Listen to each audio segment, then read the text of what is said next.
Varicose veins తో బాధపడుతున్నారా? భారతదేశంలోనే బెస్ట్ ట్రీట్మెంట్ అందించే ఏకైక హాస్పిటల్ ఏవిస్. నమస్తే రమ్ గారు. నమస్తే చే. ఏదైనా మంచి స్టోరీ చెప్తారండి? సీరియల్ లాగా చెప్దామా? ఆ. పూర్వం ఒక రాజ్యానికి ఓ రాజుగారు రాణిగారు ఉండేవారట. పాపం వాళ్ళకి పిల్లలు లేరు. ముద్దుగా ఒక ఆడ గుర్ర పిల్లని పెంచుకున్నారు. దానికి పిల్లలు పుట్ల. అక్కడి నుంచి ఒక కుక్కని పెంచారు. కుక్కకి పిల్లలు పుట్ల. ఆడ కుక్క అంటే ఓ సంవత్సరంన్నర తిరిగేసరికల్లా అది అటు ఇటు తిరిగి పిల్లల్ని కనేస్తుంది. అది తిరిగేది కానీ దానికి పిల్లలు పుట్టేవి కాదు. కుక్కకి పిల్లలు పుట్ల, గుర్రానికి పిల్లలు పుట్ల, రాజుగారికి రాణిగారికి కూడా పిల్లలు లేరు. ఆ కాలం ఏంటంటే రాజ కుటుంబమే రాజులుగా ఉండాలి. ఆయనకి కజిన్స్ కూడా లేరు.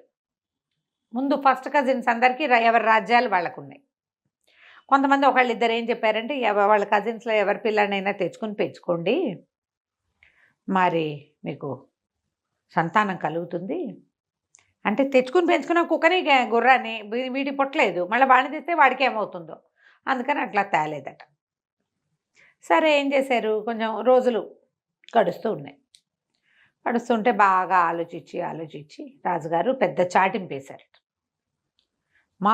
మా గుర్రానికి మా కుక్కకి పిల్లలు పుట్టించేలాగా ఎవరైనా ఏదైనా మాయమో మంత్రమో యజ్ఞమో హోమమో తపమో మహత్తర మూలికలు ఏమైనా ఇచ్చేటట్టయితే వాళ్ళు కోరింది ఇస్తాము.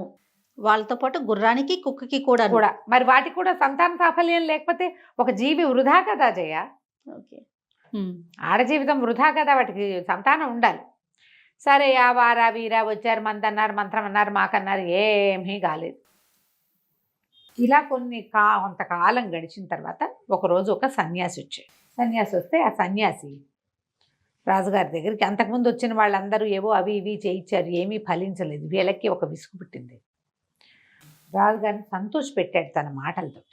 సంతోషపెట్టి ఏమన్నాడు, ఏది కోరితే అది ఇస్తామన్నారు కదా అంటే ఇస్తామన్నారు. సరే అని చెప్పి 9 మాత్రలు ఇచ్చాడు. 9 మాత్రలు ఇచ్చి మీ రాణిగారికి ఒక 3 మాత్రలు, కుక్కకు ఒక 3, గుర్రానికి ఒక 3 వేయించేసేది, రోజుకొకటి చొప్పున. 3 నెలలు తిరిగేసరికి రాణిగారికి ఒక కొడుకు, గుర్రానికి ఒక పిల్ల, కుక్కకు ఒక పిల్ల పుడతాయి. ఆ రెండింటికి ఆడపిల్లలు, ఈమెకి మగపిల్ల. ఏదో ఒక పిల్ల. పిల్ల అంటే ఆడపిల్ల కదా? కాదు. ఓకే. పిల్ల అంటే గుర్ర పిల్లని, ఆడపిల్ల మగపిల్ల ఏదో ఒక పిల్ల కుమారుడు కలుగుతాడు. నెల తిరిగాక మళ్ళీ రాణిగారికి ఒక కొడుకు, కుక్కకు ఒక పిల్ల, గుర్రానికి ఒక పిల్ల పుడతాయి. విని వాళ్ళు విచిత్రంగా చూస్తారు, ఏమిటి ఏం చెప్తున్నాడు ఈయనని. Question mark. 3వ నెలలో మళ్ళీ రాణిగారికి ఒక కుమారుడు, గుర్రానికి ఒక పిల్ల, కుక్కకు ఒక పిల్ల పుడతాయి. నెల ఒక గ్యాప్తో, ఒక 1 మంత్ నెల గ్యాప్తో నీకు 3 కుమారులు, గుర్రానికి 3 పిల్లలు, కుక్కకి 3 పిల్లలు పుడతాయి. నేను ఎప్పుడు వచ్చినా ఓ పిల్లని, ఓ గుర్ర పిల్లని, ఒక్కొక్క పిల్లని నాకు ఇచ్చేయాలి అంతే. ఒక్కసారి వస్తాడా? ఎప్పుడు వచ్చినా ఇచ్చేస్తానే ఉండాలి? ఎప్పుడో వస్తా, నేను వచ్చినప్పుడు వచ్చేస్తాడా? నేను ఎప్పుడు వస్తే అప్పుడు ఒక పిల్లాన్ని ఇవ్వాలి నాకు. పిల్లాడితో పాటు ఒక కుక్క, ఓ గుర్రం కూడా. రైట్. నా వల్ల కలిగిన సంతానం, నేను ఇచ్చిన మందు వల్ల. ఇది ఒక మంత్రం అని, మాయని వీళ్ళని నమ్మించాడు. వినే జనమంతా 3వ నెలలో కుక్కకో గుర్రానికో పిల్లలు పుడితే ఓకే. రాణిగారికి 3 నెలలకే పిల్లాడేట పుడతాడు, గర్భం 9 నెలలు కదా. ఇదేదో మాయమంత్రం వేస్తాడు. 6వ నెల వచ్చేసరికి మాత్ర వేసుకున్న 6వ నెలకి 3 కుమారులు ఉంటారు రాణిగారి దగ్గర. ఎలాగైనా సంతానం కావాలి, ఈ రాజ్యానికి వారసులు కావాలి. అలా ఆలోచించుకున్నారు.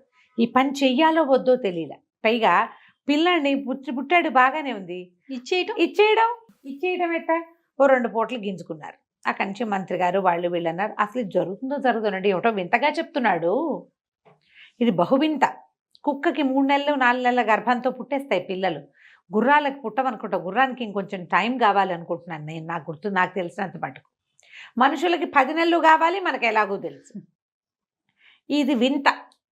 జరిగితే ఆశ్చర్యం, జరిగింది అనుకో 3 పిల్లలు కదా, మరి ఒక పిల్లాన్ని ఇద్దాం పోని, పిల్లాన్ని ఇచ్చేద్దాం పోనీ అని రాజు రాణిని ఒప్పించారు. సరే సన్యాసి మాట ఒప్పుకొని వీళ్ళు బాగా ఆలోచించుకుని సరే మాత్రలు తీసుకున్నారు. 3 మాత్రలు రాణిగారికి తినిపించేశారు, వేసేసుకున్నారు. కుక్కకి 3 మాత్రలు తినిపించారు, గుర్రానికి 3 మాత్రలు మింగించారు. నెల తిరిగేసరికి రాణిగారికి ఇంతెత్తు గర్భం, కుక్క గుర్రం నిదానంగా నడిచేవి. నెల తిరిగేసరికి పిల్లాడు పుట్టాడు రాణిగారికి. నెల తిరిగేసరికి కాదులే, 3 నెలలు తిరిగేసరికి 3 నెలలు తిరిగేసరికి రాణిగారి చెప్పినట్టు జరిగింది. ఒక కుమారుడు పుట్టగానే దానికో పిల్ల దీనికో పిల్ల పుట్టేసరికి జనం అంతా సంతోషించారు. ఇంకేముంది, నిజం జరిగింది. మాతలు మింగితే ఏమవుతుంది అనుకున్నారు వీళ్ళు. చూద్దాం పిల్లలు పుట్టినప్పటి సంగతి కదా. 3 నెలలు అయింది, పిల్లాడు పుట్టాడు. నెల తిరిగేసరికల్లా రాణిగారు మళ్ళీ ప్రసవించింది ఇంకో కొడుకు. కుక్క ప్రసవించింది, దానికో పిల్ల. గుర్రం ప్రసవించింది, దానికి ఇంకో పిల్ల. ఇంకో నెల తిరిగేసరికల్లా రాణిగారికి 3వ కుమారుడు కలిగాడు. చక్కగా అచ్చుకుద్దినట్టు ఒకేలా ఉన్నారు పిల్లలు. 3 కుక్క పిల్లలు, 3 గుర్ర పిల్లలు, 3 రాజుగారి కొడుకులు, ముగ్గురు. చక్కగా పిల్లల్ని సంతోషంగా పెంచుకున్నారు. ఈ పిల్లలు పుట్టిన సందర్భంలో దేశం అంతా పండగలు చేసుకున్నారు. కుక్క గుర్రం తమ జీవన సాఫల్యం లభించినందుకు ఎంతో సంతోషంగా హాయిగా తిరుగుతూ ఉండేది. సరే, చాలా రోజులు గడిచింది. పిల్లలు కొంచెం పెద్దవాళ్ళు అయ్యారు. ఆ సన్యాసి రాలేదు ఎప్పటికీ. సరే, పెద్దవాళ్ళు అయిపోతున్నారు. ఇప్పుడు ఎక్కడ మర్చిపోయారు వీళ్ళు. పిల్లలకి 20 సంవత్సరాల వయసు వచ్చాక, మామూలుగా మనకి కుక్క గుర్రము 20 ఏళ్ళు బతకం. అవును కదా, కానీ ఇవి బతికే ఉన్నాయి. ఇవి మంత్రం వల్ల పుట్టినాయి. 19 ఏళ్ళు, 18, 19, 20 పూర్తిగా 18, 19 సంవత్సరాలు వచ్చేసరికి వచ్చాడు. అడిగిపోయారు వీళ్ళు. ఏం చేయాలో తెలియలే. బాగా ఆలోచించి, సరే 3వ కుమారుడు కొంచెం చురుకైన వాడు. పెద్ద పిల్లలిద్దరూ భయపడ్డారు వెళ్ళటానికి. పైగా జ్యేష్ఠుడు రాజ్యానికి ఉత్తరాధికారి ఉండాల్సిందే, ఉండాలి.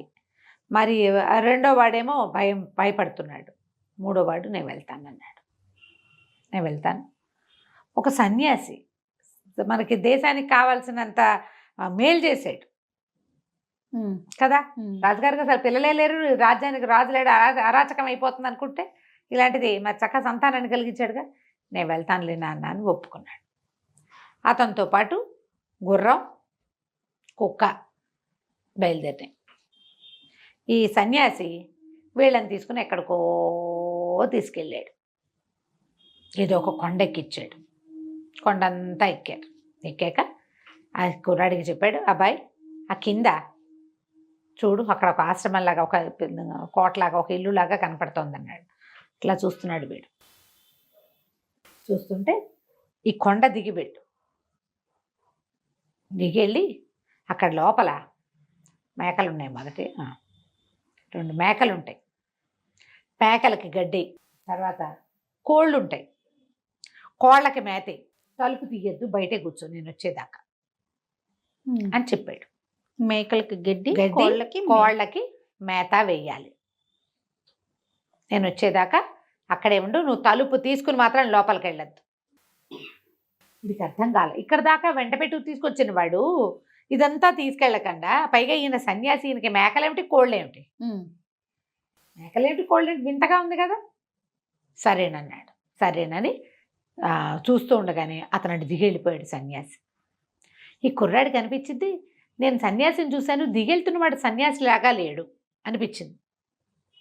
తెలియలా, కానీ ఏదో తేడా కొడుతుంది. ఆ కంచి వీడు దిగటం మొదలు పెడితే అమ్మ ఎంత కష్టమైందో ఆ దిగటం. ఎక్కేటప్పుడు బాగానే ఎక్కేశారు. పెద్ద ఏరడ్డం వచ్చింది. ఏం చెయ్యాలో తెలియలా. ఏరెటా దాటాలి. ఆ కంచి ఏం చేశాడు, గుర్రం మీద కూర్చుని కుక్కని ఎత్తుకుని కూర్చున్నాడు. గుర్రము కుక్కని వీడిని మోసుకుంటూ ఏరు దాటిచ్చింది. ఆ పెద్ద భవనం లాంటిది అది, కొంచెం పాతగా కనపడుతోంది. ఆ భవనం దగ్గరికి వెళ్ళాడు. వెళ్ళిన రాజకుమారుడు ఏం చేశాడు, సన్యాసి ఇలాంటివి ఎందుకు చెప్పాడో మనం వచ్చే భాగంలో తెలుసుకో.